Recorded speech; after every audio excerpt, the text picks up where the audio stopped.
স্বামী তার মায়ের কথা স্ত্রীকে অন্যায়ভাবে মারে সবসময়, কোনো এক সময় কি রাগে স্ত্রীও পাল্টা মায়ের দিতে পারে? বিদায় জানানোর সময় আমরা আল্লাহ হাফেজ বলে থাকি, এটা কি কুসংস্কার? এক্ষেত্রে বিদায় জানাতে কি বলা যেতে পারে? আমার শারীরিক অসুস্থতার কারণে আমি মা হতে পারছি না, এমন কোনো আমল আছে কিনা যার মাধ্যমে রোগ মুক্তির মাধ্যমে আমি মা হতে পারবো? ব্যাংক থেকে লোন নিয়ে বাড়ি করা জায়েজ হবে কিনা? ঋণ থেকে কিভাবে মুক্তি পাওয়া যাবে? সঠিক সময়ে ফজরের সালাত আদায় করতে পারি না, এটা কাজা পড়লে হবে? অসুস্থতার জন্য বাসায় কাজের বুয়া দিয়ে টয়লেট পরিষ্কার করালে কি কোনো গুনাহ হবে? জন্ম নিয়ন্ত্রণের বিধান কি? না চাইলেও চট করে রাগ উঠে যায়, তখন বাচ্চাদের খুব মারধর করি, পরে খুব খারাপ লাগে, কিন্তু কোনোভাবেই রাগ কমাতে পারছি না, এখন আমি কি করব? অজু অবস্থায় বাচ্চাদের পেশাব পায়খানা পরিষ্কার করে দিলে কি অজু নষ্ট হয়ে যাবে?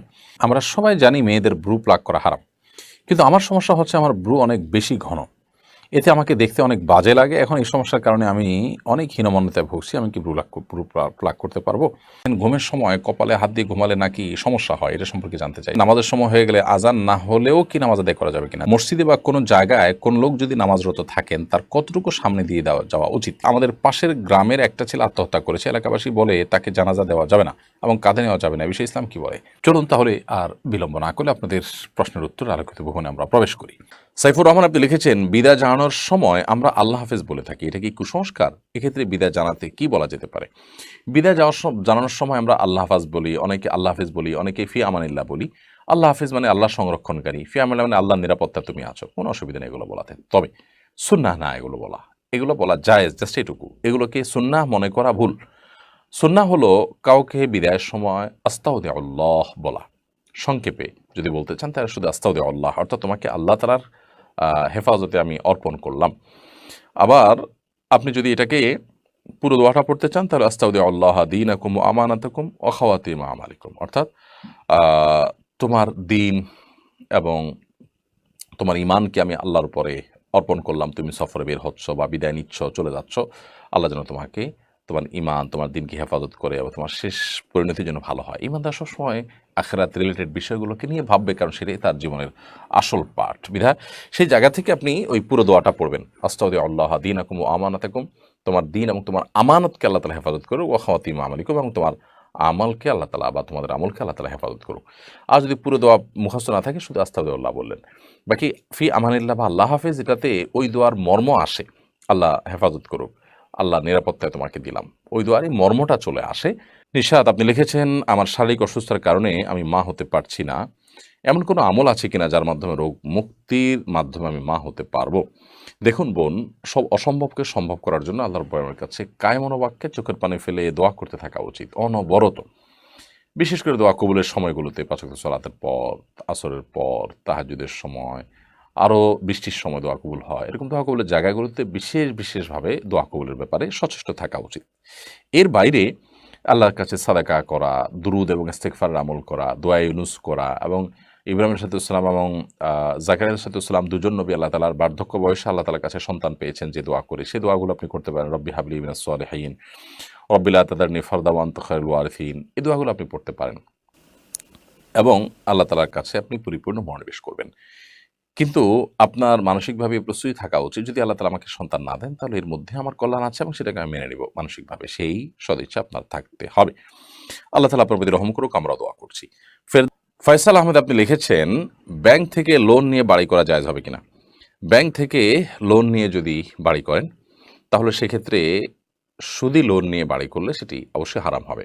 মানুষের বেঁচে থাকার জন্য মাথা গোঁজাবার একটা ঠাঁই থাকার দরকার আছে, কিন্তু হারাম উপার্জন করে কিংবা সুদভিত্তিক লোন নিয়ে বাড়ি করার কোনো প্রয়োজন নেই। একজন ইমানদার সুদকে সর্বতোভাবে বর্জন করার চেষ্টা করবেন, সেটি যদি না করেন তাহলে তিনি গুনাহগার হবেন। অতএব শুধু লোন নিয়ে বাড়ি করা জায়েজ নয়। আপনি যদি শরিয়া ভিত্তিক লোন নিতে পারেন তাহলে তার পদ্ধতিটা এমন হতে পারে যে, যিনি আপনাকে লোন দিয়েছেন তিনি আল্লাহর জন্য দিয়েছেন, সাধারণত ব্যক্তি পর্যায়ে এটা হতে পারে, অথবা যিনি লোন দিয়েছেন বা যে প্রতিষ্ঠান লোন দিয়েছে তারা আপনাকে বাণিজ্যিকভাবে লাভবান হওয়ার জন্য লোন দিয়েছেন, তাহলে সেক্ষেত্রে তারা আপনাকে আপনার নির্মাণ সামগ্রী কিনে দিবেন, কিনে আপনার কাছে হস্তান্তর করবেন এবং সেক্ষেত্রে তারা অতিরিক্ত দাম ধরবেন, কিনে অতিরিক্ত দাম ধরে আপনার কাছে সেল করবেন এবং সেটা আপনি কিস্তিতে পরিশোধ করবেন। এভাবে জায়েজ হতে পারে, বাট নর্মালি এই প্র্যাকটিসটা ইসলামী ব্যাংকগুলো পর্যন্ত সঠিকভাবে করে না। যদি সঠিকভাবে করতে চায় বা করে, তাহলে ইনশাআল্লাহ সেভাবে আপনি লোন নিয়ে বাড়ি করতে পারেন।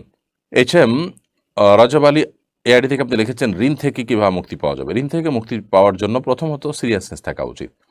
আমাদের অনেকেই আছি আমরা, যাদের সব কিছু সেল করলে, বিক্রি করলে, ছেড়ে দিলে আমাদের ঋণ আদায় করার পথ সুগম হতে পারে, কিন্তু আমরা মনে করি যে স্থাবর সম্পত্তি, আমাদের জমি জমা, এগুলো বিক্রি করে আমরা ঋণ দেবো না। আমি ব্যবসা করতে গিয়ে ঋণ হয়েছি, তাহলে আবার ব্যবসা করেই ঋণ দেবো। এই চিন্তাগুলো ভুল। মানুষের পাওনা পরিশোধ করার জন্য প্রয়োজনে আপনার জমি বিক্রি করবেন, প্রয়োজনে ভিটা বিক্রি করবেন, প্রয়োজনে যা দরকার তাই বিক্রি করবেন। হ্যাঁ, যদি সেরকম কিছুও আপনার না থাকে, তাহলে আপনি সিরিয়াসনেসের সাথে চেষ্টা করবেন 10 টাকা খেলে, 10 টাকা ইনকাম করলে 8 টাকা খেয়ে 2 টাকা আপনি সেখান থেকে সরা রাখবেন, ঋণ দেওয়ার জন্য ঋণ দিবেন। এভাবে আপনার চেষ্টা করতে হবে যে মুখের খাবার একটু একটু করে সরা রেখে হলে আপনি ঋণ পরিশোধ করার চেষ্টা থাকবেন। সেই সাথে আল্লাহ তাআলার কাছে দোয়া করবেন, আল্লাহুম্মা কফিনি বিহালালিকা আন হারামিকা ওয়া আগনিনি বিফাদলিকা আম্মান সিওয়াক। আল্লাহ, আপনি আমাকে হালাল দিয়ে যথেষ্ট করে দিন এবং হারাম থেকে আপনি আমাকে অমুখাপেক্ষী করে দিন, যে হারামের মুখাপেক্ষী না হতে হয়, এবং আপনি ছাড়া আর কারোর মুখাপেক্ষী যেন আমার হওয়া না লাগে। আল্লাহ, এই দোয়া আল্লাহর কাছে পড়বেন। এছাড়া ঋণ মুক্তির জন্য আরও দীর্ঘ দোয়াও হাদিসে বর্ণিত আছে, সেই দোয়াগুলো আল্লাহ তাআলার কাছে পড়তে পারেন, নিবেদন করতে পারেন। আর শাহী এআইডি থেকে আপনি লিখেছেন, সঠিক সময়ে ফজরের সালাত আদায় করতে পারি না, এটা কাজা পড়লে হবে? ফজরের সালাত আপনি সঠিক সময় আদায় করতে পারেন না, এটা যদি নিয়মিত হয়ে যায় তাহলে সেটা কোনো অবস্থায় গ্রহণযোগ্য নয়। আপনার যদি কোনো জব, কোনো পরিবেশ, কোনো পরিস্থিতির কারণে এরকম হয়, তাহলে সেক্ষেত্রে সেই জব, সেই পরিবেশ, সেই পরিস্থিতি, সেখান থেকে আপনাকে সরে আসতে হবে। আর যদি সেরকম কিছু না হয়, তাহলে সেক্ষেত্রে আপনার যেটা করতে হবে সেটা হলো যে অলসতার কারণে এরকম হলে আপনি অ্যালার্ম দিয়ে শোবেন, যথেষ্ট আগে ঘুমাবেন, এবং যাতে করে আপনার সালাত নষ্ট না হয় তার জন্য প্রয়োজনীয় সব ব্যবস্থা গ্রহণ করবেন। আপনি প্রয়োজনে অ্যালার্মের ব্যবস্থা করে রাখবেন। যারা সালাত আদায় করেন সে সমস্ত ভাইদেরকে দিয়ে আপনি ফোন করাবেন। এক কথায় সালাত আদায় করতে হবে। অনেক মানুষ এরকম আছেন যে ফজর নামাজ সকাল 7টা বা 8টায় উঠে নিয়মিত তারা আদায় করেন। এটা খুবই গর্হিত, খুবই জঘন্য, কোনো অবস্থাতে গ্রহণযোগ্য নয় যে আপনি 7টা-8টা বাজে উঠে ফজর নামাজ পড়বেন বা সূর্য ওঠার পরে সালাত আদায় করবেন, এটা গ্রহণযোগ্য নয়। হ্যাঁ, কখনো এরকম কারাবদরে হয়ে যেতে পারে যে অ্যালার্ম দিয়েছি বা দিতে ভুলে গেছি, কোনো কারণে মিস হয়ে গেছে, তো এরকম হতে পারে, কিন্তু নিয়মিত হওয়া বা প্রায় হওয়া কোনোভাবে গ্রহণযোগ্য নয়। এবং যদি কখনো মিস হয়ে যায়, তাহলে সেক্ষেত্রে যখন আপনি উঠবেন তখন সালাত আদায় করবেন, কারণ হাদিসে বর্ণিত হয়েছে, মান নামা আন সালাতিন আও নাসিহা ফালইউসাল্লিহা ইযা যাকারাহা ফাইন্না যালিকা ওয়াক্তুহা। যদি কেউ সালাত আদায় করতে ভুলে যায় অথবা ঘুমের কারণে সালাত মিস হয়ে যায়, তাহলে সে যখন ঘুম থেকে উঠবে তখন সালাত আদায় করবে, এটাই তার সালাতের সময়। এরপর প্রশ্ন করেছেন আসমা সাহা, আপনি লিখেছেন, অসুস্থতার জন্য বাসায় কাজের বুয়া দিয়ে টয়লেট পরিষ্কার করালে কি কোনো গুনাহ হবে? কোনো অসুবিধা নেই। আপনার অসুস্থতার কারণে হোক অথবা অন্য কোনো কারণে হোক, আপনার টয়লেট অন্য কাউকে দিয়ে পরিষ্কার করালে আপনার কোনো গুনাহ হবে বা আপনার ইবাদত বন্দেগীর কোনো অসুবিধা হবে বা আপনার বান্দার হক নষ্ট হবে, এরকম না। তাকে ন্যায্য প্রাপ্য তাকে দিয়ে দিবেন, পাওনা তাকে দিয়ে দিবেন, এবং পারিশ্রমিকের বিনিময়ে কাজ করাতে কোনো অসুবিধা নেই। জামি ইসলাম শহীদ এআইডি থেকে আপনি লিখেছেন, জন্ম নিয়ন্ত্রণের বিধান কি? জন্ম নিয়ন্ত্রণ করার যদি প্রয়োজন হয়, কোনো ব্যক্তি এমন হন যে তিনি তার এই মুহূর্তে সন্তান নিতে গেলে তার স্ত্রীর জীবন হুমকির মধ্যে পড়বে, বা সন্তান একটা আছে, এই মুহূর্তে একটা সন্তান এলে তাকে লালন পালন করার মতো কোনো ব্যবস্থা নেই, কেউ নেই, তো এরকম পরিস্থিতিতে সাময়িক জন্ম নিয়ন্ত্রণ তিনি করতে পারেন।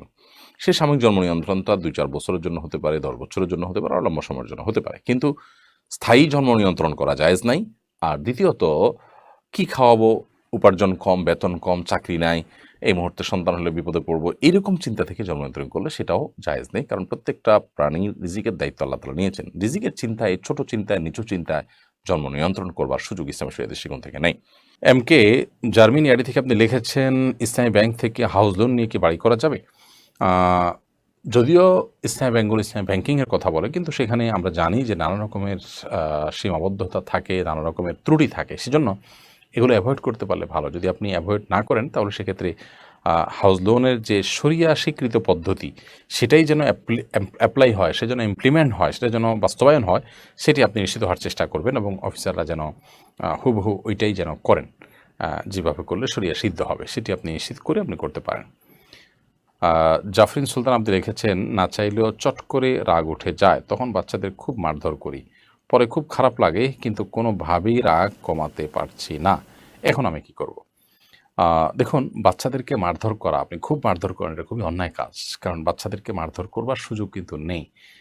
এমনিতে সতর্ক করবার জন্য আপনি দিলেন ১ টা ২ টা, সেটা ভিন্ন বিষয়। কিন্তু খুব মারধর যেটাকে বলা হয় সেটা করার সুযোগ নেই। কারণ তারা বাচ্চা। অতএব এটা তাদের প্রতি অবিচার হতে পারে। বিধায় নিজেকে নিয়ন্ত্রণ করতে হবে এবং সবর করতে হবে। ঈমানদারকে আল্লাহ জান্নাত দিবেন তো সবরের বিনিময়ে। আপনার রাগ উঠলো আর আপনি যা খুশি তা করলেন, তাহলে আপনি জান্নাত আশা করবেন কিভাবে? আয়েশা তাসনিম লিখেছেন, অজু অবস্থায় বাচ্চাদের পেশাব পায়খানা পরিষ্কার করে দিলে কি অজু নষ্ট হয়ে যাবে? না, বাচ্চাদের পেশাব পায়খানা পরিষ্কার করে দিলে আপনার অজু ভাঙবে না। আ তবে যদি আপনার হাতে পেশাব পায়খানা পরিষ্কার করতে গিয়ে পেশাব পায়খানা লেগে যায়, তাহলে যে অংশে লেগেছে জাস্ট সে অংশ শুধুমাত্র আপনি ধুয়ে ফেললেন। সেটা হাত হোক, পা হোক বা কাপড়-চোপড় হোক, এটুকু যথেষ্ট। বাচ্চা প্যাম্পার্স পরিবর্তন করলেন বা তার আ পেশাব পায়খানা থেকে তাকে পরিচ্ছন্ন করে দিলেন। এর কারণে আপনার অজু ভঙ্গ হবে না। জাস্ট নাপাক লেগে গেলে সে অংশটা ধুয়ে ফেললেই হবে। কামরুন্নাহার কেয়া লিখেছেন, স্বামী তার মায়ের কথায় স্ত্রীকে অন্যায়ভাবে মারে সবসময়। কোনো এক সময় কি রাগে স্ত্রীও পাল্টা মাইর দিতে পারে? আহ বোন, রাগে আপনি কোনো অন্যায় মানে অন্য কোনো কাজ করে ফেলেছেন, তিনি আপনার প্রতি অন্যায় করছেন। আপনিও রাগের মাথায় অন্যায় করেছেন, তো আপনি তো তার মতোই হয়ে গেলেন, তাই না? তো অবশ্যই এটি করাটা কাম্য নয় বা এটা করা যাবে না। হ্যাঁ, রাগের মাথায় যদি হয়ে যায় তাহলে সেক্ষেত্রে সেটার জন্য প্রায়শ্চিত্ত করা উচিত, লজ্জিত অনুতপ্ত হওয়া উচিত, তওবা করা উচিত, ভবিষ্যতে যেন না হয়। এখন কথা হলো, তিনি মারতে থাকেন, আমি কী করব? আমি আত্মরক্ষা করার চেষ্টা করব। যদি এমন হয় যে তার মারে আমার আঘাতপ্রাপ্ত হই, আমি কষ্ট নিপতিত হই এবং আমি অ্যাক্সিডেন্টে পড়ার বা দুর্ঘটনার আশঙ্কা করি, তাহলে সেক্ষেত্রে অবশ্যই আমি ডেফিনিটলি সেটিকে প্রতিহত করার চেষ্টা করব বা আত্মরক্ষা করার চেষ্টা করব, কিন্তু পাল্টা তাকে মার দেওয়ার চেষ্টা করব না। হ্যাঁ, যদি এমন হয়, আল্লাহ না করুন এত অমানুষ হয় যে আপনার জীবনকে সংকটের মধ্যে ফেলে দেয়, তাহলে তো সেক্ষেত্রে আপনি আত্মরক্ষার জন্য যতটুকু প্রয়োজন ততটুকু আপনি অবশ্যই করতে পারেন। কিন্তু আপনাকে এমনিতে শারীরিকভাবে আঘাত করেছে, যেটার কারণে আসলে বাঁচা মরার কোনো ব্যাপার না। আপনি জেদের বশবর্তী হয়ে রাগে, কষ্টে, ক্ষোভে আপনিও পাল্টা আঘাত করেছেন। তো অন্যায়ের বিপরীতে আপনিও একটি অন্যায় করলেন। তিনি যে অন্যায় করেছেন তার চাইতে ছোট অন্যায় করেননি, বরং আপনিও এক ধরনের বড় অন্যায় করেছেন। তো এটা উচিত না। আর যে ভদ্রলোক তার মায়ের কথায় স্ত্রীর গায়ে হাত তোলেন, তিনি অবশ্যই ছোট লোকই করছেন এবং তিনি গুনাহগার হচ্ছেন। প্রিয় নবী সাল্লাল্লাহু আলাইহি ওয়াসাল্লাম কোনোদিন কোনো নারীদের গায়ে হাত তোলেননি। তার একাধিক স্ত্রী ছিলেন এবং বিভিন্ন বিষয়ে মনোমালিন্য হয়েছে, কিন্তু কখনও তাদের গায়ে হাত তোলেননি এবং তিনি এ ব্যাপারে নিরুৎসাহিতও করতেন। অতএব একজন ঈমানদার হিসাবে মায়ের কথা, বিশেষ করে স্ত্রীর প্রতি অন্যায় করা, অবিচার করা, এটা গুনাহের কথা। আল্লাহ সুবহানাহু ওয়া তাআলা বলেছেন, ওয়াশিরুহুন্না বিল মারুফ, তোমরা তোমাদের স্ত্রীদের সাথে সুন্দরভাবে দিনাতিপাত করবে এবং জীবন যাপন করবে। বিধায় জুলুম কোনো অবস্থাতে গ্রহণযোগ্য নয়।